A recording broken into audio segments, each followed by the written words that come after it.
Bro ஒரு திருநங்கை கிட்ட போயிட்டு உங்க அம்மாவுக்கு புடவை எடுக்கணும்னு சொல்லி கடைக்கு கூட்டு போயிட்டு அந்த புடவையை அவங்க கிட்டே கொடுத்துருங்க ப்ரோ. நானும் ஒரு 2 ஹவர் அலைஞ்சி திரிஞ்சு ஒரு திருநங்கை அம்மாவை கண்டுபிடிச்சிட்டேன்.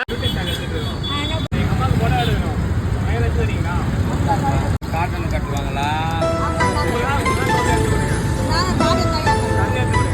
அவங்க கிட்ட பேசி எல்லாமே சொல்லி வண்டியில உட்கார வச்சு கடைக்கு கூட்டு போயிட்டேன். நல்ல புடவையா பார்த்து 2 எடுத்து கொடுத்தாங்க. என் புள்ள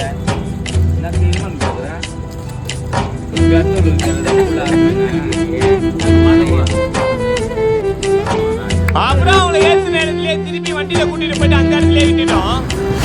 வந்துட்டு இருக்காங்க. அவங்க சர்ப்ரைஸா தெரியாது. இந்த பொண்ணு அவங்க